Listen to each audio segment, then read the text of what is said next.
मेरे साथ इस टाइम मौजूद हैं थाना सिटी चूनिया के एसएचओ कुर्बान नवाज साहब और इनके साथ मोहम्मद मंशा, जो कि कत्ल के केसेस की खसूसी तौर पर तफ्तीश करते हैं और आज जिस केस पर हम बात करें उसके तफ्तीशी भी ये हैं।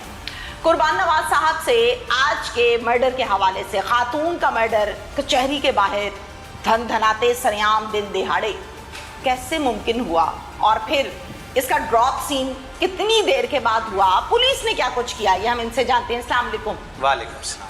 कुर्बान साहब, जहां पर हमने ये खबर सुनी कि कचहरी के बाहर दिन दिहाड़े बीबी को कत्ल करके चले गए और फिर भाग भी गए, क्या कहानी है, क्या डिटेल्स हैं? ये बेसिकली इस तरह से था कि एक रंजिश थी, नवीदा लेडी थी, वो मुलजम थी एक 302 के मर्डर के केस में। अच्छा। ये मुलजमा तारीख से आ रही थी वापस, तो कचहरी से बाहर थोड़ा सा एक यू टर्न बनता है। जब वहाँ करीब पहुँची तो दो बंदे आए हैं बाइक पे, 125 बाइक थी जी। उस पे आए और शूट किया और भाग गए। तो उस पे FIR दर्ज हो गई। ये इंसिडेंट था 12/6/2025 का।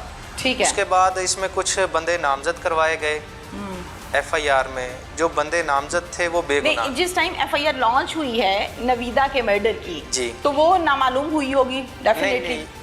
इसमें थोड़ा सा ट्विस्ट ये आया कि जो FIR हुई उसमें बंदे नामजद थे। ठीक है। 3 बंदे नामजद थे और 2 नामालूम रखे गए। ओके। जबकि इसको फिर फर्दर इन्वेस्टिगेट किया गया, इसमें चेक किया गया जो 3 नामजद थे उसमें से 2 अफजाल और 1 ज़हूर, 2 को हमने शामिल तफ्तीश किया जो कि बेगुनाह निकले। बेगुनाह साबित हुए? जी, बेगुनाह साबित। ठीक है। इस पे जो मुद्दइया थी वो पुलिस से इस चीज़ पे इत्फाक नहीं करती थी कि ये बेगुनाह करें, तो उसने CM साहिबा को नोटिस लेने का कहा, जिस पे CM साहिबा ने नोटिस लेते हुए लिया और इस पे डायरेक्शन हुई कि इसको on merit with in timely इसको वाइंड अप करें। ओके। इस इन्वेस्टिगेशन को जल्द से जल्द। ठीक है। तो इस पे हमने DPO साहब ने हमारी एक टीम तश्कील दी, तो उमर फारूक को अपना गिरफ्तार किया, अरेस्ट किया हमने। इसमें एक मुलजम था उमर फारूक, मरकजी मुलजिम है जी, एग्जैक्टली। उसको जब हमने अरेस्ट किया है तो उसने हमें इंकशाफ किया है कि ये जो शूटर थे ये कौन थे, और जो 2 बंदे इसमें नामजद थे वो बेगुनाह ही निकले।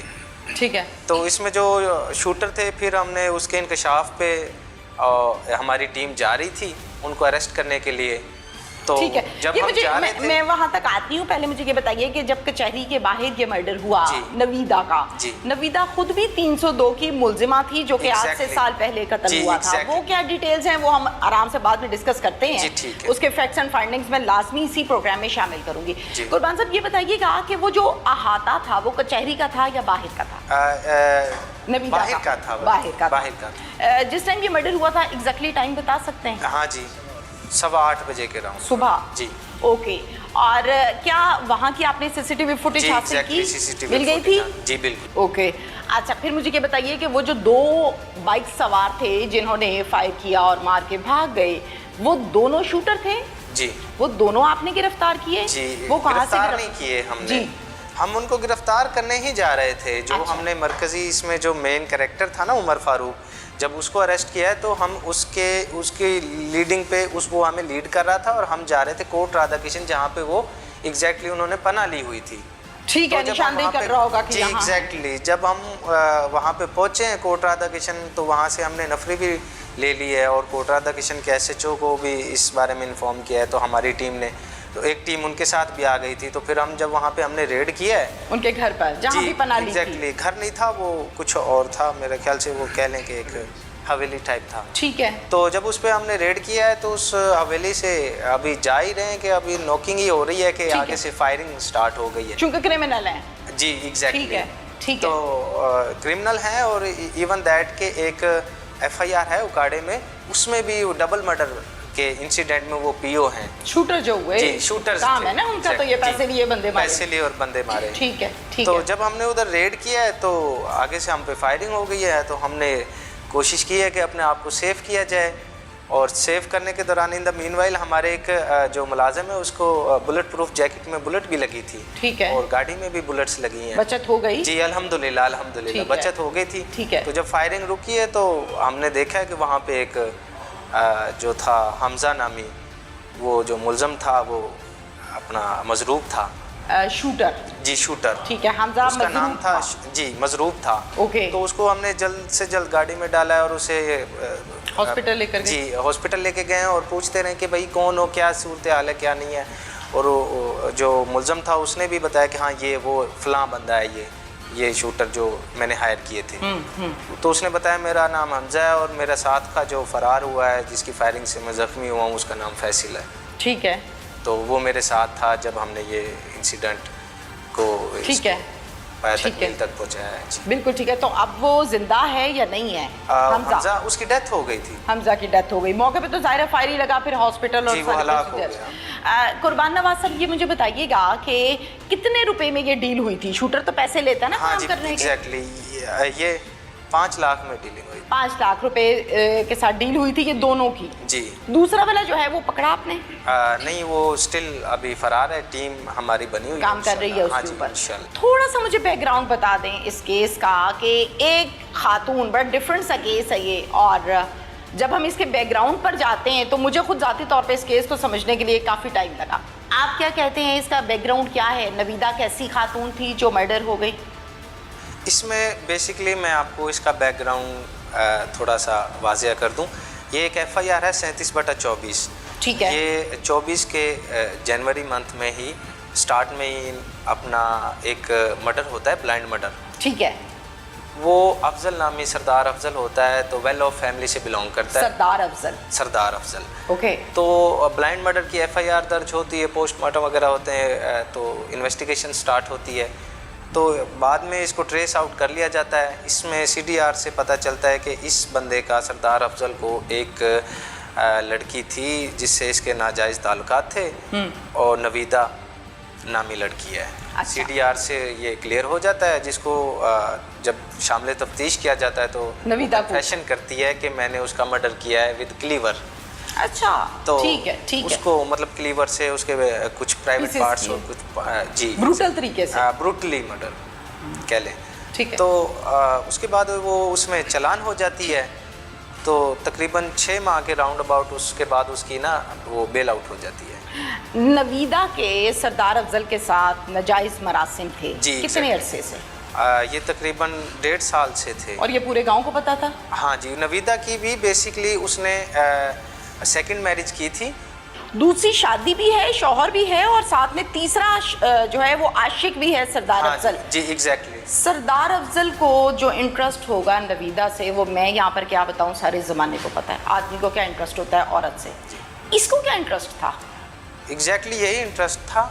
तो पैसे वैसे खूब खिलाता था, क्या था? क्योंकि सरदार नाम लगा हुआ है इसलिए पूछ रही हूँ। सरदार अफजल था, जाहिर सी बात है, नाम से ही शो होता है। तो पैसे वाला था, और पैसे के साथ मतलब के वेल ऑफ था, सारे सिस्टम थे उसका। और गांव में मतलब चेयरमैन टाइप बंदा था, सियासी असर और रसूख भी रखता था। तो ठीक है।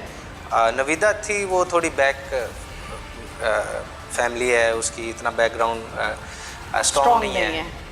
तो वो एक टाइम में साइमल्टेनियसली अपना सरदार साहब से भी फिट थी, और साथ में अपने हस्बैंड के साथ। की बात है। ठीक है। अच्छा, अब इशू क्या बना दोनों का? भाई दोनों ही एक दूसरे के आशिक हैं, दोनों के इंटरेस्ट पूरे हो रहे हैं जी। इशू क्या बना जो मर्डर करना पड़ा नवीदा को? इशू ये बना है कि जो नवीदा थी वो चाहती थी कि मैं अपने हस्बैंड के साथ सिंसियर हो जाऊं।